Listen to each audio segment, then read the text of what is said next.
what's going on, guys? Welcome back to the Reverend with your boy Mickey Mac. Today, we're looking at the Neogeo Arcade Stick Pro. This thing's fucking huge. Looked like I just picked up a laptop or something. And it's included with 20 preloaded games on it from the Neogeo. Here's the console right here. Now you know why there's a big box. The story with the Neogeo, a lot of arcade ports were mostly on the Neogeo. They ran like the arcade, and the console's very expensive. Not this one, but an original Neogeo and the games are very expensive, and they're very, very big. The cartridges are huge, the console's pretty big, the controllers are pretty big, almost this size. They all have this joystick here with the micro switches in them, they're called, that gives it that clicky sound. And you have your A, B, C, and D button on this one, and then you have 4 assignable buttons to do whatever you want. So that's pretty cool that they give you that option in case, you know, maybe you don't like using these buttons. You may just want to use 4 going horizontal. So I thought that was pretty cool. On the back, you have USB-C power, HDMI port, and a USB port.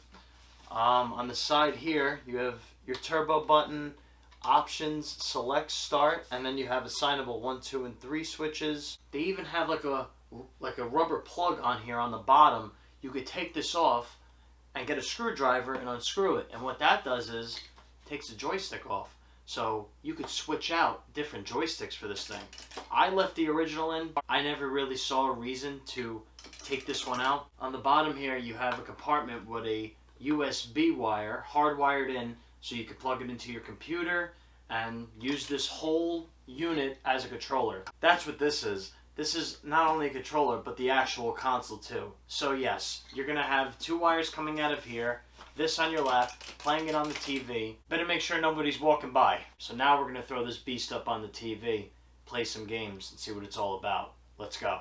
Alright, so here are the games. The King of Fighters 95, the King of Fighters 97, the King of Fighters 98, the King of Fighters 99, the King of Fighters 2000, the King of Fighters 2002, Fatal Fury Special, Fatal Fury 3, Guru, Mark of the Wolves, Samurai Showdown 2, Samurai Showdown 3, Samurai Showdown 4, Samurai Showdown 5 Special, Art of Fighting, World Heroes 2, World Heroes 2 Jet, World Heroes Perfect, Ninja Masters, The Last Blade 2, Kazuna Encounter, Fatal Fury, Fatal Fury 2, Real Bout Fatal Fury Special, Savage Reign, The Path of the Warrior, Art of Fighting 3, The Last Blade, Samurai Showdown, Metal Slug, Metal Slug 2, Metal Slug X, Metal Slug 3, Metal Slug 4, Metal Slug 5, Ninja Combat, The Super Spy, Shock Troopers, Shock Troopers Second Squad, League Bowling, Soccer Brawl, and Super Sidekicks.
That's the Neogeo Arcade Stick Pro. Wow. I gotta say, a huge library of fighting games. I mean, my god, there's probably about 25 fucking fighting games. I mean, Jesus Christ, you think that's enough? I will say though, as far as fighting games go, what an experience it is to use this controller. I mean, you really do get the actual arcade feel using the joystick and the buttons, how they're kind of like flat mounted, you know? A lot of people, they use handheld controllers. But this thing, you could just put it on like a tabletop and just use it like that, or put it on your lap, and you can actually get it in a comfortable position to where you can actually use it. It doesn't wobble too much. I love the weight of this, so it doesn't shake all around when you use it. It's not awkward. The shape of it, I think, is perfect for your lap. The overall weight of it is perfect, so that way the whole base doesn't move. I think this is an overall awesome design controller. Also, one more thing I forgot to mention. You also have two other controller ports for Neo Geo controllers. Yes, that's right. They had a Neo Geo Mini, so those controllers can plug right into here, and you also have a headphone jack. The library of games, like I said, there's a lot of fighting games on there. Really cool. The controls for this are amazing with fighting games. Battle Slug's always been a classic. I remember playing that on miniclip.com back in the day. Neo Geo mainly had a Japanese audience. As you can see, all the game titles and a lot of the dialogue and instructions are all in Japanese. I would definitely pick this bad boy up. You could probably get it on Amazon for about 120 bucks, I believe. Price might have gone down now. If you want to know what the 90s are about as far as Japanese arcade style fighting games, this is your move right here. Using this controller for the fighting games, like I said, is an experience you have to try. Also, go to the website for SNK with the USB drive and download all the games, an additional 20 games, so then you have 40 titles, and you can play all the games on there. It adds all the Metal Slugs, the soccer game, and I'm sure plenty of more fighting games if you haven't got enough of that already. Yeah, guys, that's all I have for you today. Be sure to like, comment, and subscribe. Also, don't forget to check us out on Instagram and Facebook, and we got videos coming every Monday, Wednesday, and Friday. This is your boy, Mickey Mac. It's been a pleasure, and I'm out.